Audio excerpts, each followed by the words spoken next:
Relator do impeachment diz que Dilma violou a Constituição e deve ser julgada. Senadores discutem hoje o relatório contra a presidente. O Congresso Nacional mantém 14 vetos presidenciais. Esses são os destaques desta edição. Bom dia. Relator da Comissão de Impeachment recomenda que Dilma Rousseff seja julgada pelo plenário do Senado. Para o senador Antônio Anastasia, a presidente afastada cometeu crime de responsabilidade. Aliados da presidente afastada Dilma Rousseff queriam adiar a leitura do relatório. Eles apresentaram requerimento pedindo que a comissão ouvisse em sessão extraordinária o procurador do Ministério Público Federal, Ivan Marques, que recomendou o arquivamento do processo que investiga o atraso de pagamentos da União ao BNDES. Esse julgamento aqui é político, mas é jurídico. Como explicar? O Ministério Público arquiva lá e nós aqui vamos votar, dizendo que é operação de crédito.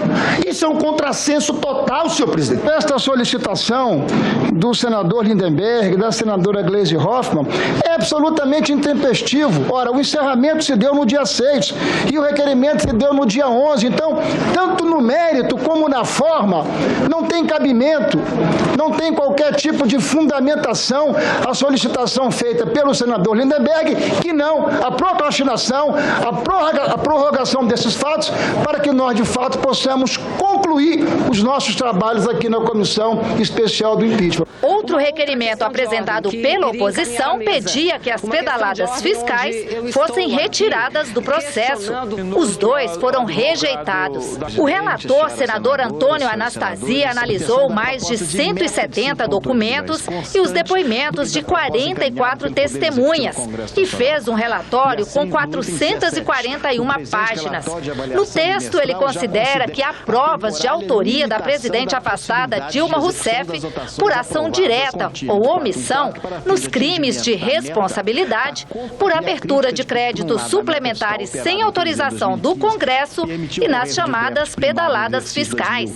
E defende que há elementos suficientes para que Dilma Rousseff vá a julgamento. O conjunto de provas que foram amealhadas durante esse processo demonstram, a nosso juízo, de modo muito claro, que de fato a senhora presidente cometeu os crimes de responsabilidade pelos quais está respondendo nesse momento. A oposição apresentou voto em separado, contestando o relatório do senador Anastasia.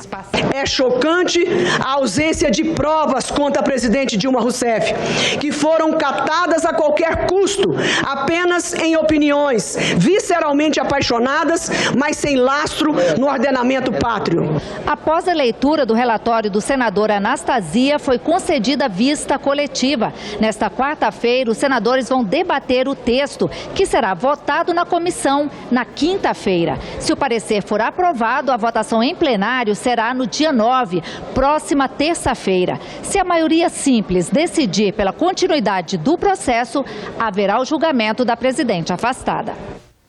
E antes mesmo de votarem o relatório de Anastasia no colegiado e no plenário, os senadores já debatem a última votação prevista para o fim do mês. A polêmica é que a data foi antecipada em alguns dias.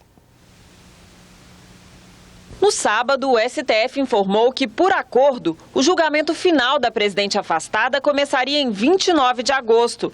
Mas nesta terça, os aliados do governo interino disseram que o ministro Lewandowski aceitou mudar a data para o dia 26, uma sexta-feira. Entre fazer piquenique no final de semana e decidir o futuro do Brasil, tenho certeza que a maioria dos senadores optará por decidir o futuro do Brasil e trabalhar no final de semana. A mudança não agradou aos defensores da presidente afastada.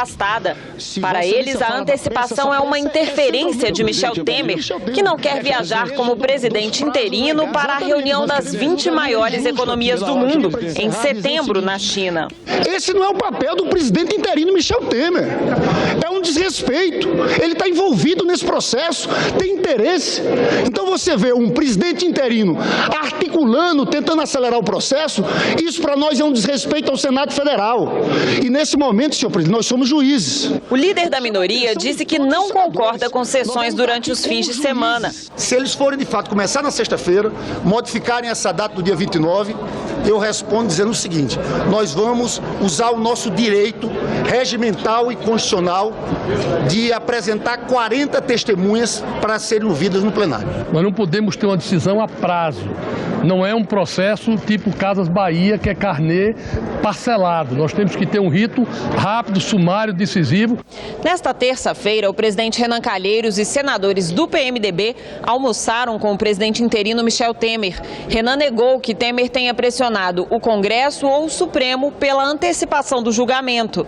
Mas o presidente do Senado defendeu a conclusão do processo ainda no mês de agosto. No que depender de mim, e sequer vou presidir a sessão, que será presidida pelo presidente do Supremo Tribunal Federal, nós concluiremos antes do final do mês de agosto. À noite, o presidente da comissão do impeachment, senador Raimundo Lira, se reuniu com o ministro Ricardo Lewandowski. Segundo Lira, o presidente do STF adiantou que no julgamento final serão ouvidas apenas 10 testemunhas, 5 da acusação e 5 da defesa, mas que só vai marcar a data após a votação da pronúncia. Pode começar a partir do dia 25, mas a decisão é dele após a pronúncia. Se eventualmente começar a hipótese no dia 25, não haverá sessão no final de semana, no caso sábado e domingo. A pauta do Congresso continua trancada por vetos presidenciais. Senadores e deputados começaram a votar as matérias na noite dessa terça-feira, mas a ordem do dia caiu por falta de quórum. Já a votação da Lei de Diretrizes Orçamentárias ficou para a próxima sessão, ainda sem data marcada. Senhor presidente, pelo senadores e deputados mantiveram 14 vetos da Presidência da República a projetos aprovados pelo Congresso. Mas ainda é preciso votar 6 destaques, porque a sessão foi encerrada por falta de quórum. Entre os pontos a serem analisados separadamente está a reserva de parte da verba do Minha Casa Minha Vida para municípios com menos de 50 mil habitantes.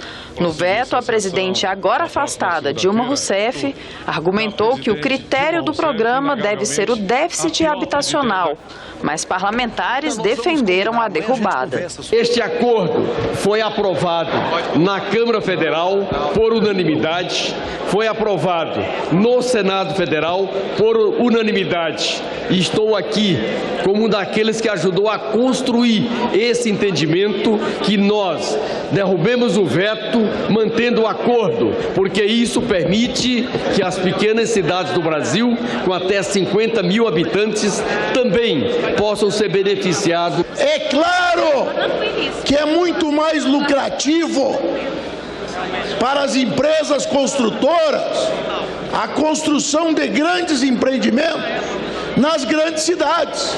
É preciso que nós obriguemos agentes financeiros, pequenas empresas a construírem pequenas obras de 50, de 60, de 40 casas. Outro destaque é no veto sobre o trabalho em locais insalubres.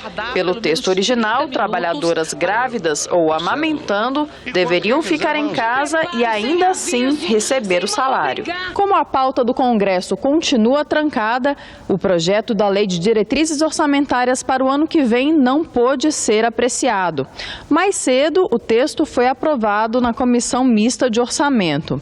A LDO para 2017 limita as despesas do governo aos mesmos valores dos gastos neste ano, com a correção da inflação. Além disso, obriga que as receitas do Sistema S entrem pela primeira vez no orçamento. Outra medida proíbe qualquer servidor público ou membro dos 3 poderes, do Tribunal de Contas e do Ministério Público, de realizar viagens aéreas em classe executiva. A LDO também prevê déficit primário de 139 bilhões de reais, crescimento de 1,2% do Produto Interno Bruto e inflação de 4,8% em 2017. O relator da LDO, senador Wellington Fagundes, explica outros pontos do texto. O governo não poderá lançar mão de nenhum novo imposto que não tenha sido aprovado até essa data. Ou seja, o governo não poderá criar CPMF, criar outros impostos que venham a onerar mais ainda a população brasileira. O governo não poderá utilizar-se de qualquer recurso de excesso de arrecadação ou de outros esforços que o governo tenha para economizar. Tudo isso, se houver, deverá ser carreado para investimentos. Confira agora a agenda das comissões do Senado para amanhã desta quarta-feira. Na Comissão de Infraestrutura, os senadores sabatinam André Martins de Araújo, indicado para diretor de Planejamento e Pesquisa do Departamento Nacional de Infraestrutura de Transportes, DENIT. Na Comissão de Desenvolvimento Regional e Turismo, uma audiência pública vai discutir o projeto que fixa condições e requisitos para a classificação das estâncias em turísticas, hidrominerais, climáticas, balneárias e turísticas religiosas. Na Comissão de Constituição e Justiça, uma proposta de emenda à Constituição cria um adicional ao imposto sobre grandes heranças e doações. O arrecadado iria para o Fundo de Desenvolvimento Regional. Projeto que prevê a instalação de brinquedos adaptados para crianças com deficiência ou mobilidade reduzida em shopping center está na pauta. De repente, um mal súbito. Na rua, o cidadão apresenta um problema no coração. O que fazer? A rapidez no atendimento pode significar a diferença entre a vida e a morte.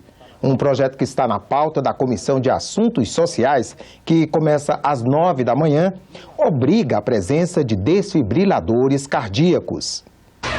O desfibrilador cardíaco externo é o equipamento que emite um choque para que o coração volte à sua atividade normal. Quanto mais rápido a sua aplicação, maior as possibilidades de sobrevida do paciente. No Brasil, mortes de atletas no exercício da atividade chamaram a atenção para um atendimento emergencial, principalmente em locais de grande concentração de pessoas. O projeto na Comissão de Assuntos Sociais obriga a presença de desfibriladores cardíacos em locais com circulação diária de pessoas igual ou superior a 4.000, como hotéis, centros comerciais, aeroportos e estádios. A obrigatoriedade também vale para trens, metrôs, aviões, navios, ambulâncias e viaturas da polícia e dos bombeiros. Eventos externos com previsão de circulação de pessoas igual ou superior a 4.000 também terão que ter o equipamento. O descumprimento da lei provocará a interdição do estabelecimento ou a suspensão do evento. A iniciativa do Senado, se aprovada, passará a valer em todo o território nacional, ampliando o uso do desfibrilador cardíaco externo. Hoje, só obrigatório em leis aprovadas em algumas regiões do país. A comissão mista que analisa a medida provisória 724 realizou audiência pública nesta terça-feira. A MP prorroga até maio do ano que vem o prazo para inscrição no Cadastro Ambiental Rural e no Programa de Regularização Ambiental. A matéria tramita em regime de urgência e já recebeu 44 emendas. A intenção é fazer com que se demonstre com clareza absoluta a validade do Cadastro Ambiental Rural, bem como também do Programa de Regularização Ambiental, uma vez que, conhecidas as propriedades rurais deste Brasil, são mais de 5 milhões de propriedades rurais, vai se poder estabelecer critérios com relação a políticas públicas que possam levar em conta tudo isso de informações, a gama de informações que o Cadastro Ambiental Rural com certeza vai proporcionar. Foi publicada hoje a sanção da lei que endurece pena para furto e receptação de animais de abate. A pena passa a ser de 2 a 5 anos de reclusão. Hoje, a visitação ao Congresso Nacional funcionará apenas para grupos previamente agendados. E amanhã, o programa estará suspenso por causa da votação do relatório final da Comissão Especial do Impeachment. Para mais informações, acesse congressonacional.leg.br/visite. Ficamos por aqui. No decorrer do dia, você acompanha outras informações nos boletins do Senado Agora. Enquanto isso, continue assistindo a nossa programação.